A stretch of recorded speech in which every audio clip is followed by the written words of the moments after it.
خاموشی سے ہتھیار اٹھا کر واپس میرے پاس آیا۔ صرف ایک لمحہ، بس ایک لمحہ میں نے راجو کو دیکھنے کے لیے ٹائیگر کی طرف سے غفلت برتی۔ اس نے اسی موقع سے فائدہ اٹھاتے ہوئے مجھ پر سلام لگائی۔ اس کے بعد تو اس نے مجھے گوسوں اور لاتوں پر رکھ لیا۔ اس کی لاتیں اتنی تیزی سے میرے جسم پر پڑی کہ مجھے کچھ کرنے کا موقع نہیں مل رہا تھا۔ اچانک ہی اس نے لاتیں روک کر مجھے گریبان سے پکڑنے کی کوشش کی۔ اس کا ہاتھ میرے ہاتھ میں آیا۔ ٹائیگر، آج تک جو کچھ تم نے کیا سو کیا، لیکن اب تم اس لائق نہیں رہو گے کہ کچھ کر سکو۔ میں نے اس کے دائیں ہاتھ کو گھماتے ہوئے اس کے کوہنی پر اتنی زوردار ضرب ماری کہ اس کے ہاتھ کی ہڈی درمیان سے ٹوٹی۔ اس کا ہاتھ کوہنی کے پاس سے اس طرح جھول گیا جیسے اس میں جان ہی نہ رہی ہو۔ ابھی وہ دائیں ہاتھ کی تکلیف سے سنبھل نہ پایا تھا کہ میں نے بائیں ہاتھ کے ساتھ بھی وہی حشر کیا۔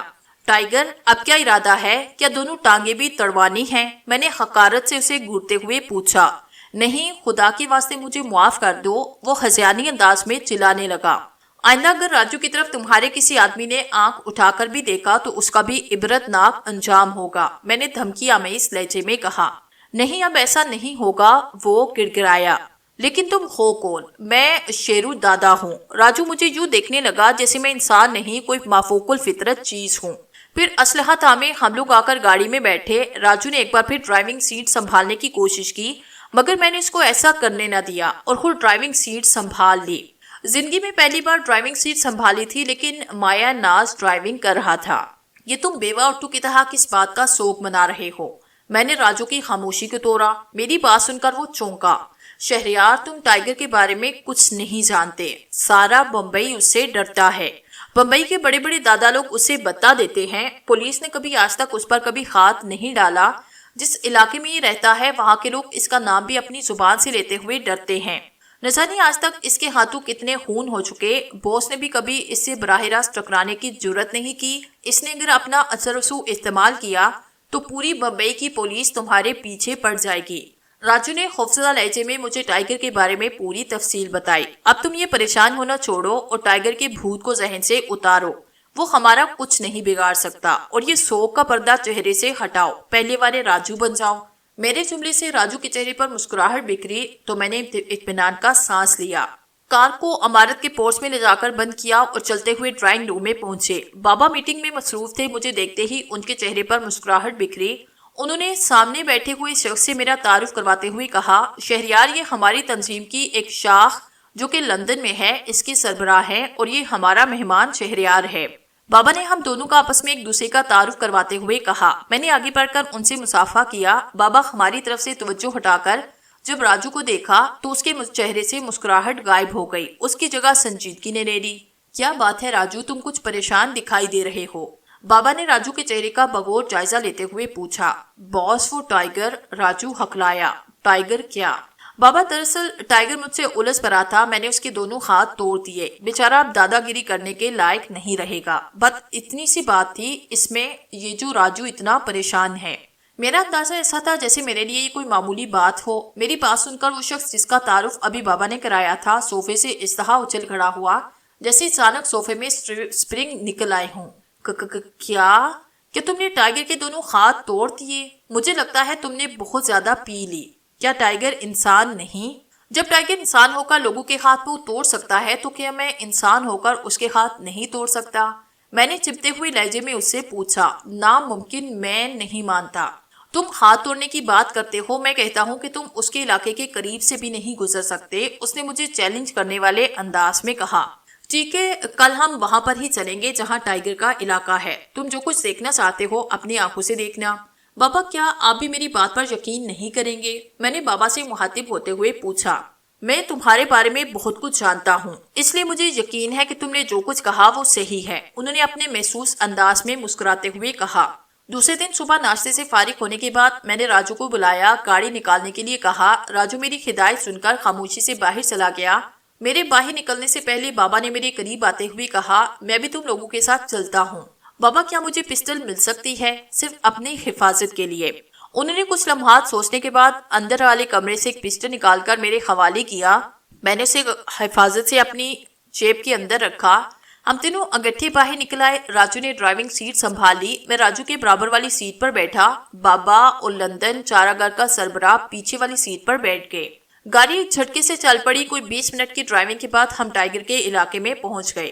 ٹائیگر مجھے سامنے کھڑا نظر آیا۔ اس نے کالے رنگ کی ایک چادر اوڑھ رکھی تھی اور وہ ہماری گاڑی کو دیکھ کر کتے کی طرح سے گرایا۔ کون بغیر اجازت ٹائیگر کے علاقے میں گھس آیا ہے؟ میں سائیڈ کا دروازہ کھول کر اترا تو مجھ پر نظر پڑتے ہی ٹائیگر بھیگی بلی بن گیا۔ وہ تیزی سے چلتا ہوا میرے پاس آیا۔ شیروداد آپ اور یہاں، اس نے خوشامدانہ لہجے میں کہا۔ ٹائیگر میرے ساتھ بابا بھی آئے ہیں کہ تم مہمانوں کو چائے پانی نہیں پوچھو گے، میں نے طنزیہ لہجے میں کہا۔ میری آواز اتنی اونچی تھی کہ یقیناً وہاں پر کھڑے بہت سے لوگوں نے سنی ہوگی۔ وہ ٹائیگر جس کے نام سے سارا بمبئی کانپتا تھا، بمبئی کی پولیس فورس اس ٹائیگر پر ہاتھ نہیں ڈال سکتی تھی۔ ٹائیگر جس کے علاقے کا کچھ اس ٹائیگر کا نام زبان پر نہ لاتا تھا، وہ ٹائیگر آج میرے آگے کتنا بے بس تھا۔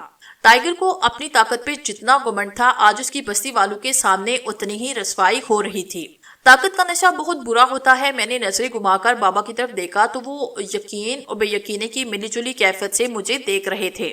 ہم چاروں گٹھے مکان میں داخل ہوئے۔ مکان میں داخل ہوتے ہی میں لاپرواہی سے صوفے پر جا بیٹھا۔ آپ لوگ بیٹھے، میں ابھی آتا ہوں۔ ٹائیگر یہ کہتا ہوا مکان سے نکلا۔ ٹائیگر کے باہر نکلتے ہی مجھے خطرے کا احساس ہوا۔ راجو تمہارے پاس پسٹل موجود ہے نا؟ میں نے تیزی سے پوچھا۔ ہاں لیکن کو چھوڑو، فوراً یہاں سے نکلو۔ بابا آپ دونوں یہاں اطمینان سے بیٹھے رہیے۔ میں نے راجو کا ہاتھ پکڑا، تیزی سے مکان سے باہر نکل کر مکان کے حکم میں پہنچ گیا۔ صرف 10 سیکنڈ میں نے 8-10 مسلح افراد کو مکان میں داخل ہوتے دیکھا۔ ان سب سے پیچھے ٹائیگر تھا۔ میں نے تیزی سے اپنی جگہ چھوڑی اور ٹائیگر کے حکم میں پہنچ گیا۔ پہلے ہی میں ہاتھ لے چکا تھا۔ میں نے پسٹل کی نال ٹائیگر کی کمر سے لگاتے ہوئے کہا، کتے کی تم 100 سال بھی نلکی بھی رہے لیکن پھر بھی تمہاری طرح ٹیڑھی ہی رہے گی، وہ کبھی سیدھی نہ ہوگی۔ میں اسے دھکیلتا ہوا مکان کے دروازے تک لایا۔ خبردار کوئی اپنی جگہ سے حرکت نہیں کرے گا، نہیں تو تمہارے ٹائیگر کی کھوپڑی میں روشن دان کھول دوں گا۔ اپنے ہتھیار پھینک کر ہاتھ اوپر کر کے کھڑے ہو جاؤ۔ سب میری ہدایت پر فوراً عمل کر چکے تھے۔ راجو کہیں سے رسی تلاش کرو۔ راجو کو رسی تو نہ مل سکی، البتہ اس نے بیڈ کی چادر کو پھاڑ کر رسی بنائی۔ میں نے اسی رسی سے ٹائیگر کو باندھ کر صوفے پہ ڈالا۔ راجو اس کا خیال رکھنا، میں ابھی آتا ہوں۔ میں اندر جا کر کچن تلاش کرنے لگا۔ چند منٹ کے بعد ہی میں کچن تلاش کرنے میں کامیاب ہوا۔ گیس لائن پر لگا ربڑ کا پائپ کھینچ کر میں نے توڑا۔ پورے کچن میں گیس کی بدبو پھیلی۔ آہستہ آہستہ یہ بدبو کمروں میں پھیلنا شروع ہو گئی۔ میں دوڑتا ہوا دوبارہ بابا کے پاس پہنچا۔ آپ لوگ چل کر گاڑی میں بیٹھے، میں آ رہا ہوں۔ راجو گاڑی سٹارٹ رکھنا۔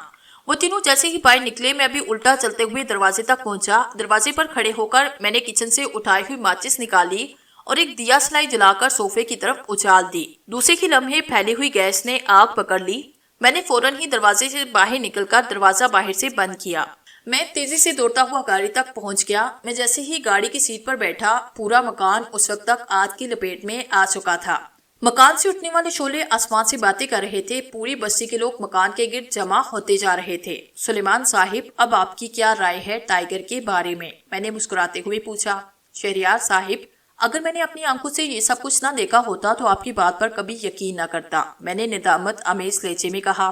تمہیں یہ شک کس طرح ہوا کہ یہ ہم پر حملہ کرنے آ رہا ہے؟ بابا نے مجھ سے پوچھا۔ بس بابا، اچانک ہی میری چھٹی حص نے مجھے خطرے سے آگاہ کیا تھا۔ ہم واپس چارہ گڑھ کے ہیڈ کوارٹر پہنچ گئے۔ بابا، میں کچھ دیر آرام کرنا چاہتا ہوں۔ چند منٹ بعد ہی راجو بھی آیا۔ راجو، کیا اس وقت چائے مل سکتی ہے؟ کیوں نہیں، ابھی لے کر آتا ہوں۔ تقریباً کوئی 15 منٹ کے بعد راجو چائے کے 2 کپ ہاتھ میں لے کر آیا۔ کیا تم نے خود بنائی؟ میں نے پوچھا۔ ہاں، کیوں؟ سوری یار، میری وجہ سے تمہیں تکلیف اٹھانا پڑی۔ شہریار، تم مجھے شرمندہ کر رہے ہو۔ آج اگر میں زندہ سلامت ہوں تو تمہاری وجہ سے تمہارا یہ احسان پتہ نہیں کس طرح سے اتاروں گا، راجو نے جذباتی لہجے میں کہا۔ او بھائی، میں نے تم پر کوئی احسان نہیں کیا۔ شکریہ ادا اس مالک کا کرو جس نے تمہیں اور مجھے پیدا کیا۔ ہمیشہ سر بھی اس کے آگے جھکاؤ، کسی انسان کے آگے نہیں۔ راجو، میرا ایک کام کر دو، مجھے کچھ ایسی کتابیں چاہیے جن میں یادداشت کے کھو جانے کے متعلق کوئی مواد مل سکے۔ اچھا، اب تم آرام کرو، شام کو ملاقات ہوگی تو کتابیں بھی ساتھ ہوں گی۔ یہ کہہ کر راجو کمرے سے باہر نکلتا چلا گیا۔ میں راجو کے جاتے ہی نرم ملائم بستر پر لیٹ گیا۔ اچانک ایک جھٹکے سے میری آنکھ کھلی۔ کوئی دروازے پر بڑی زور سے دستک دے رہا تھا۔ میں نے جیسے ہی دروازہ اٹھ کر کھولا، سامنے بابا کو کھڑے پایا۔ وہ کافی بدحاس نظر آ رہے تھے۔ کیا بات ہے بابا؟ میں نے بےتابی سے پوچھا۔ راجو ہاسپٹل میں ہے، اسے 3 گولیاں لگی ہیں۔ کیا؟ راجو کو گولیاں لگنے کا سن کر میرے جسم میں خون کی گردش تیز ہو گئی۔ میں بابا کے ساتھ بڑی تیزی کے ساتھ ہاسپٹل پہنچا۔ میں نے ڈاکٹر سے ملتے ہی راجو کے بارے میں پوچھا۔ ابھی ہم کچھ نہیں کہہ سکتے، کل صبح کے بعد ہی کچھ پتا چلے گا۔ تینوں گولیاں جسم سے نکالی جا چکی ہیں اور بابا ڈاکٹر کے کمرے سے باہر نکل کر بینچ پر بیٹھ گئے۔ بابا یہ سب کیسے ہوا؟ بیٹا ٹائیگر کی بدولت۔ ٹائیگر اب تک زندہ ہے؟ میں نے ان کی بات درمیان میں کاٹتے ہوئے پوچھا۔ ٹائیگر نہ صرف زندہ ہے بلکہ اس کے پورے جسم پر اب کوئی خراش تک باقی نہیں، اس کے ہاتھ تک صحیح سلامت ہے۔ اس سے پہلے کہ ہمارے درمیان کوئی بات ہوتی، میں نے ٹائیگر کو پھولوں کا گلدستہ دونوں ہاتھوں میں اٹھائے اپنی طرف آتے دیکھا۔ ٹائیگر کے پیچھے آنے والی شخصیت پر میری نظر پڑی تو میرے پورے جسم میں سنسناہٹ ہونے لگی۔ وہ پنڈت گھرداری لال کے سوا کوئی نہ تھا جس کی وجہ سے میں یہاں تک پہنچا تھا۔ میں اپنی جگہ سے اچھل کر کھڑا ہوا۔ گھرداری لال، اب تمہارا کوئی بندوبست کرنا پڑے گا، میں نے گھرداری لال کو حقارت سے گھورتے ہوئے کہا۔ دھیرج بالک جی، دھیرج، یدھ کرنے کے لیے تو ابھی بہت سمے پڑا ہے۔ ابھی تو ہم یہ دینے آئے ہیں۔ تمہارے متر دوست کے بارے میں سن کر دکھ ہوا، بھگوان اس پر دیا کرے، گھرداری لال نے طنز کی۔ گھرداری لال، میں حلق کے بل چیخا۔ میری آواز سن کر وہ تیزی سے پلٹا اور حقارت بھرے لہجے میں کہنے لگا، مورخ، اب بھی سمے ہے، تم ہمارے راستے سے مت آ۔ دیکھ یہ دیکھ، جسے تو نے اپنی یدھی سے مار ڈالا تھا، میری شکتی نے اسے نیا جیون دیا، اس نے ٹائیگر کی طرف اشارہ کرتے ہوئے کہا۔ میں نے تیزی سے پستل نکالنے کی کوشش کی، اسی وقت میرے کانوں میں نسوانی آواز اوپری، شہریار، اس وقت اس سے الجھنا ٹھیک نہیں۔ میں ٹھٹک گیا۔ میں نے چاروں طرف دیکھا لیکن مجھے کوئی نظر نہ آیا۔ ٹائیگر اور گھرداری لال پھولوں کا دستہ بابا کے ہاتھ میں تھما کر جا چکے تھے۔ میں غصے کی شدت سے ہونٹ کاٹنے لگا۔ کیا بات ہے، کچھ پریشان ہو؟ بابا نے ان لوگوں کے جاتے ہی مجھ سے پوچھا۔ نہیں، ایسی کوئی بات نہیں، لیکن میرا جواب ان کو مطمئن نہ کر سکا۔ ایک طرف میرا دوست زندگی اور موت کی جنگ لڑ رہا تھا، دوسری طرف ٹائیگر میرے ہاتھوں سے بچ گیا تھا، اور اب یہ پنڈت گھرداری لال اچانک سامنے آ گیا تھا۔ وہ نسوانی آواز کس کی تھی جو کہ میرے علاوہ کسی نے سنی نہ تھی، اور اس نے مجھے گھرداری لال پر فائر کرنے سے کیوں روکا؟ بابا اب جا کر آرام کرے، میں یہاں پر ہوں، میں نے بابا سے کہا۔ بیٹا تم اپنا خیال رکھنا، خدا تمہارا نگہبان ہو۔ بابا مجھے دعائیں دیتے ہوئے چلے گئے۔ میں نے ساری رات وہاں پر بیٹھے بیٹھے گزاری۔ دوپہر 12 بجے ڈاکٹر نے آ کر بتایا کہ اب راجو خطرے سے باہر ہے۔ میں نے سکون کی طویل سانس لی۔ ڈاکٹر، میں راجو سے مل سکتا ہوں؟ میں نے ڈاکٹر سے کہا۔ آپ رات 8 بجے کے بعد ہی راجو سے مل سکتے ہیں۔ ڈاکٹر یہ کہتا ہوا اپنے وارڈ کی طرف چل پڑا۔ ایک ایک کر کے چارہ گھر کی پوری تنظیم اکٹھی ہو چکی تھی۔ رات تقریباً 8:30 بجے سب سے پہلے میں راجو کے کمرے میں آیا۔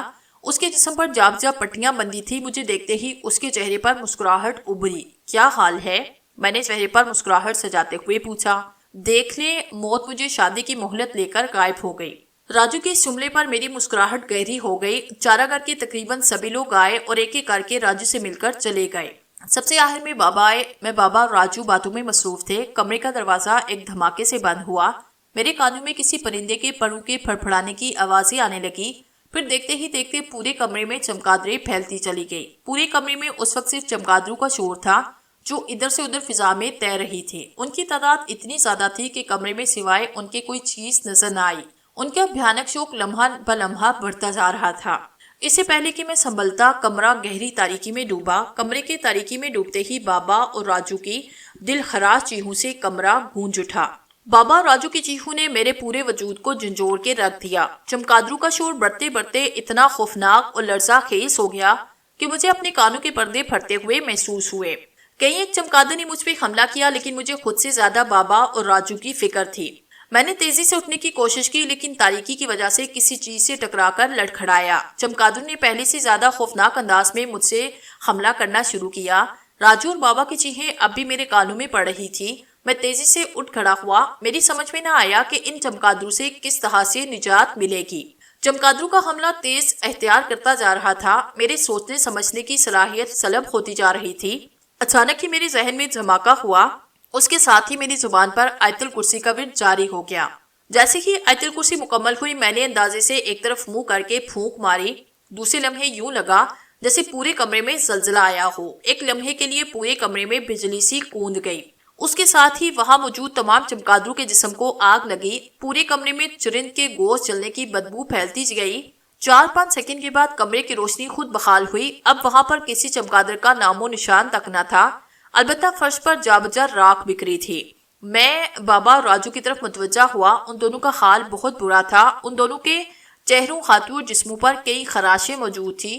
جگہ جگہ پڑنے والی خراشوں سے اب بھی خون بہ رہا تھا۔ میں نے خدا کا شکر ادا کیا کہ دونوں میں سے کسی کی آنکھوں اور جان کو کوئی نقصان نہ پہنچا۔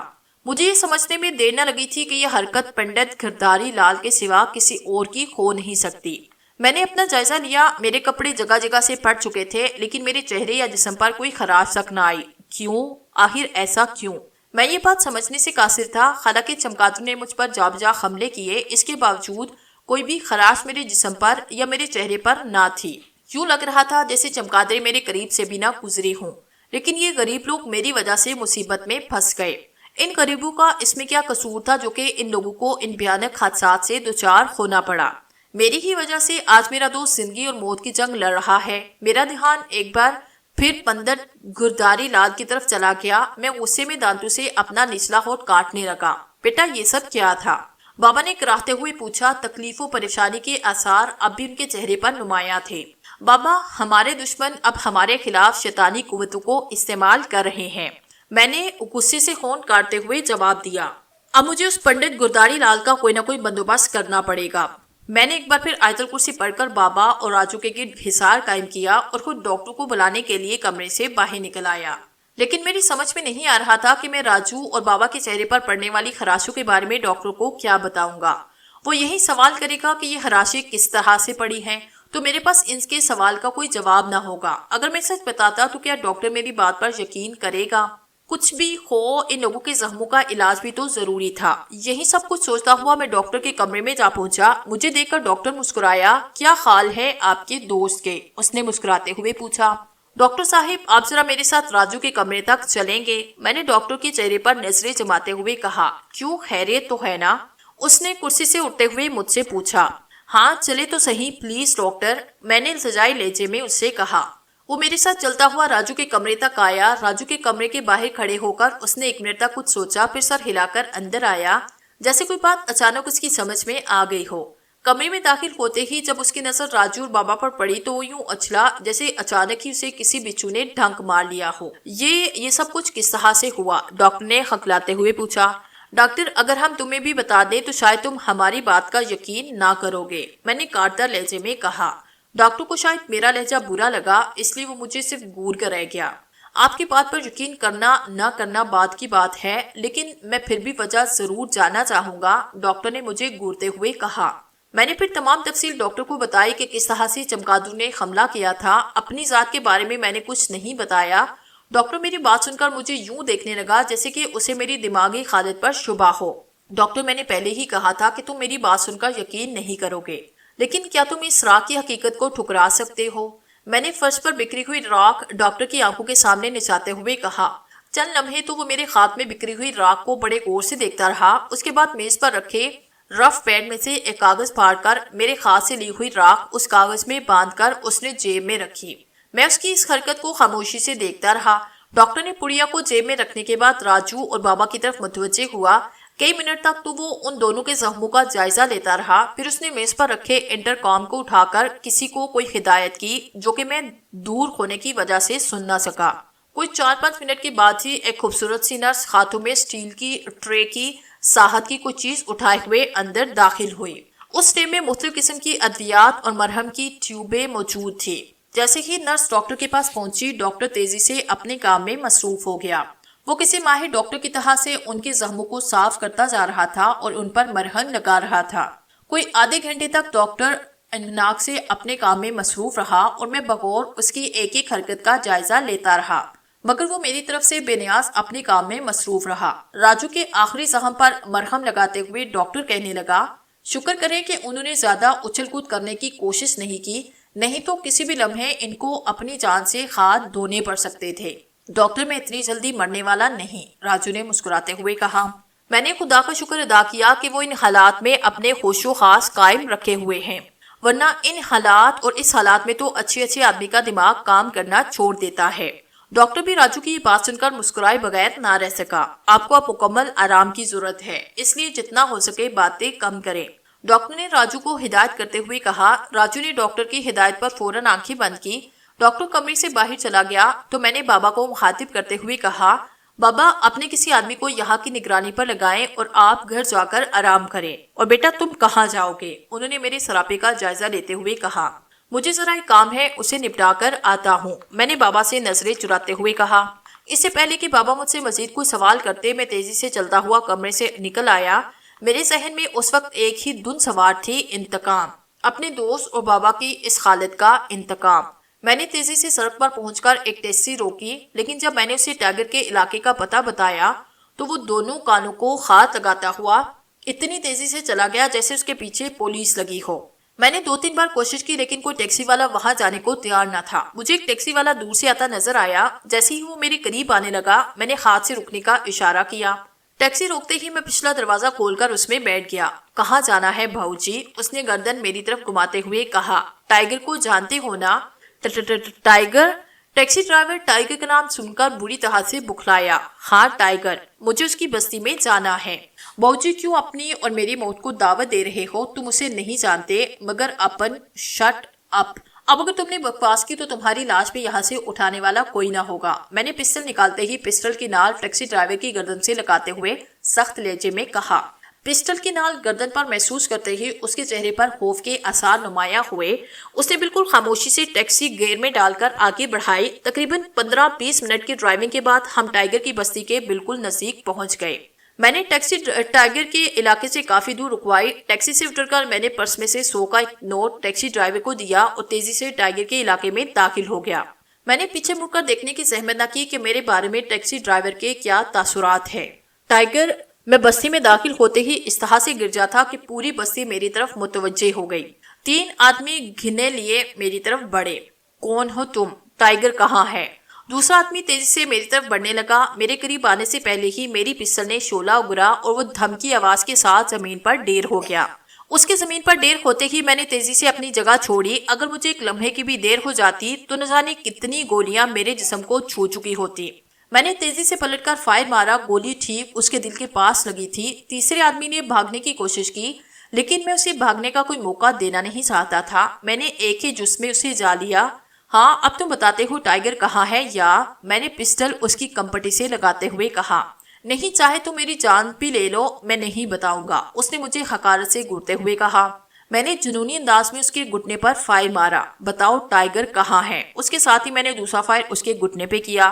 اس کے دل خراش چیخوں سے پوری بستی گونج اٹھی۔ بتاؤ ورنہ میں بالکل وحشی بن چکا تھا۔ میرا انداز اتنا جارحانہ ہو گیا تھا۔ بتاتے ہو یا؟ میں نے جملہ دانستہ ادھورا چھوڑا۔ وہ پنڈت گھرداری لال کے ساتھ گیا ہوا ہے، اس نے اٹک کر بتایا۔ کہاں گیا ہوا ہے؟ میں نے پسٹل اس کے ہاتھوں میں گھماتے ہوئے پوچھا۔ یہ تو مجھے پتا نہیں خاں، میں نے ان کی باتیں سنی تھی۔ وہ لوگ کسی چارہ گھر کے ہیڈ کوارٹر کی بات کر رہے تھے۔ کیا کہہ رہے تھے وہ چارہ گھر کی ہیڈ کوارٹر کے متعلق؟ میں نے تیز لہجے میں پوچھا۔ یہ تو مجھے پتا نہیں۔ تم یہاں ٹائیگر کے پاس نئے آئے ہو نا؟ میں نے کھڑے ہوتے ہوئے پوچھا۔ ہاں صرف 3 دن ہوئے ہیں، اس نے کراتے ہوئے کہا۔ میں تمہیں اس لیے زندہ چھوڑ رہا ہوں کہ تم نے میرے ساتھ تعاون کیا۔ اس کے ساتھ ہی میں تیزی سے دوڑتا ہوا بستی سے باہر نکلا۔ میں جلد سے جلد چارہ گھر کے ہی کوارٹر پہنچ جانا چاہتا تھا۔ اتنی جلدی کرنے کے باوجود مجھے چارہ گھر کے ہیڈ کوارٹر پہنچنے میں 40 منٹ ضائع ہوئے۔ میں جیسے ہی چارہ گھر کے ہیڈ کوارٹر کے پاس پہنچا تو پورا چارہ گھر ہیڈ کوارٹر کھندرات میں تبدیل ہو چکا تھا۔ وہاں اس قدر رش تھا کہ میرا وہاں تک پہنچنا مشکل ہی نہیں ناممکن تھا۔ بابا کی موت کا تصور کر کے میری آنکھوں سے آنسو کا سیلاب امڑ آیا۔ مجھے یوں لگ رہا تھا جیسے ان سب کا قاتل میں ہوں۔ جو کچھ بھی ہوا میری وجہ سے ہوا۔ ہاں میں ہوں ان سب کا قاتل، میں ہوں ان سب کی موت کا ذمہ دار۔ میں خسیانی انداز میں چیخنے لگا۔ ٹیکسی ڈرائیور بکھلا کر مجھے دیکھنے لگا۔ نہیں کچھ بھی نہیں ہوا، میں نے ٹیکسی ڈرائیور کو پیسے دیتے ہوئے کہا اور ٹیکسی سے نیچے اتر آیا۔ میری حالت اس وقت دیوانوں جیسی تھی۔ میرا دل چاہ رہا تھا کہ اپنے بال نوچ ڈالوں اور گریبان پھاڑ کر سڑکوں پر نکل جاؤں۔ میں نڈال قدموں سے فٹ پاتھ پر چل رہا تھا۔ میری سمجھ میں نہیں آ رہا تھا کہ کہاں جاؤں اور کیا کروں۔ مجھے میری دشمنوں نے بابا کے سائے سے محروم کر دیا۔ آج میں ایک بار پھر یتیم ہو گیا۔ میں راجو کے پاس کیا منہ لے کر جاتا؟ اسے بھی بابا سے بے پناہ محبت تھی۔ میں اسے بابا کی موت کی خبر کس طرح سے دوں گا؟ اتنی ہمت اپنے اندر کہاں سے لاؤں گا؟ میں جو یہ سب کچھ سوچتا ہوا ایک بار پھر ٹیکسی سٹینڈ تک پہنچا۔ 10 منٹ کے بعد ہی میں ہاسپٹل کے گیٹ میں داخل ہو رہا تھا۔ جب میں راجو کے کمرے میں داخل ہوا تو اس نے مسکرا کر میرا استقبال کیا۔ کتنے سکون میں ہے یہ اس وقت۔ میں اس وقت اس کو بابا کے بارے میں بتا دوں اور اس کا سکون درہم برہم کر دوں۔ میں سوچ رہا تھا مجھے کیا کرنا چاہیے۔ کیا بات ہے شہریار کچھ پریشان ہو؟ راجو نے اپنے محسوس انداز میں مسکراتے ہوئے کہا۔ راجو وہ… اس سے پہلے کہ میں اپنا جملہ مکمل کرتا کمرے کا دروازہ کھلا اور بابا مسکراتے ہوئے اندر آئے۔ بابا کو دیکھ کر میں یوں اچھل پڑا جیسے کہ اچانک میرے پاؤں کے نیچے سے سپرنگ نکل آئی ہوں۔ بابا آپ حیات ہیں؟ خوشی کے مارے میری زبان سے الفاظ ادا نہیں ہو رہے تھے۔ ہاں بیٹا، ہم مسلمانوں کا عقیدہ ہے کہ مارنے والے سے بچانے والا بڑا ہے، اور جس وقت عمارت میں دھماکہ ہوا اس وقت عمارت میں ہمارا صرف ایک ہی آدمی تھا۔ میری آنکھوں سے ایک بار پھر آنسو نکلے۔ میں دوڑتا ہوا بابا کے سینے سے لگا۔ نہ جانے کتنی دیر تک میں بابا کے سینے سے لگ کر آنسو بہاتا رہا۔